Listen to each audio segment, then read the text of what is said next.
यहाँ पे चूंकि ये इकोनॉमिस्ट बैठे हुए इतने एंड बांग्लादेश से मवाजना किया जाता है अक्सर पाकिस्तान का, क्योंकि हम 71 के बाद, तो अगर आप लोग ज़रा सा यहाँ यंग लोगों को भी ये बता सकें कि ये क्या हुआ जो कि बांग्लादेश जहाँ पहुँच गया और हम जहाँ हैं।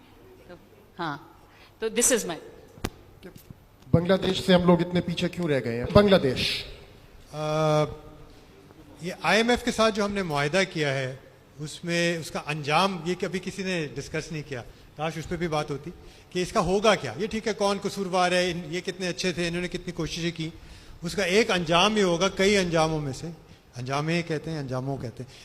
एक अंजाम उसका ये होगा कि हमारी जो मईशत है, GDP है, that is going to shrink, वो सुकड़ जाएगी, बहुत सुकड़ जाएगी।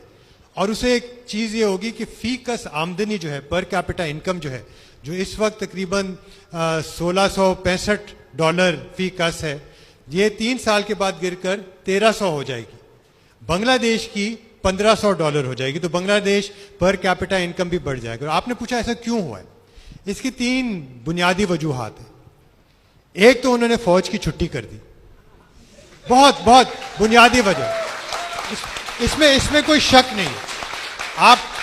आप जितना आप उनकी मईशत को समझें, ये जो हम एक लफ्ज इस्तेमाल करते हैं पॉलिटिकल इकोनॉमी, उसमें यही होता है कि कौन से इदारे हैं, कौन से इंस्टीट्यूशन हैं, कौन अफराद हैं, ज़मींदार हैं, फौजी हैं, बाहर से आए हुए हैं, डोनर्स हैं, सबका एक रिश्ता बनता है।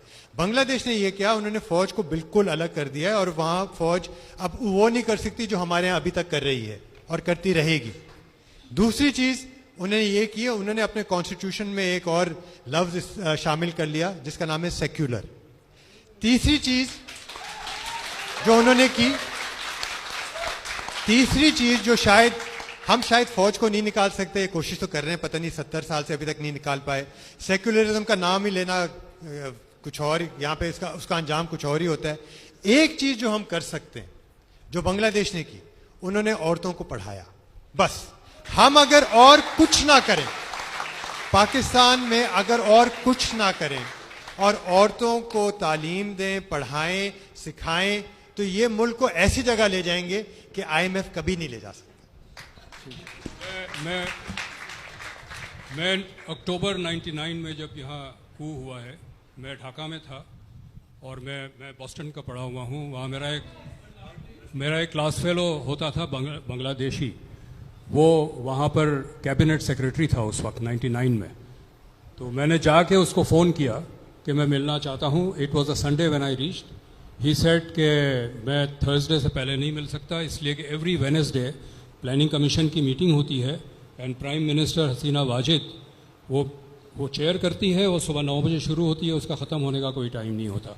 That is the political commitment to economic development. मेरा 20 साल में न जरदारी ने कभी कोई इकोनॉमिक मीटिंग चेयर की सीरियस किस्म की, न नवाज शरीफ ने की है, न इमरान खान करता है।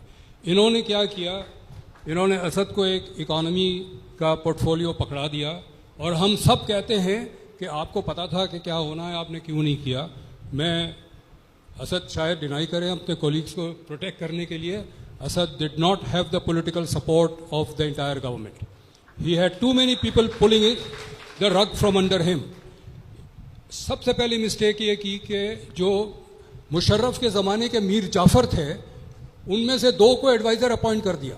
Why did you need Ishrat Hussain and Razak Dawood when Asad Umar was there? You tied his hands up. This is not how economic development takes place. Economic development will not take place by putting one good man in a certain position. The entire political system has to be committed, and for 25-30 years our political system has not been committed to economic development. Okay.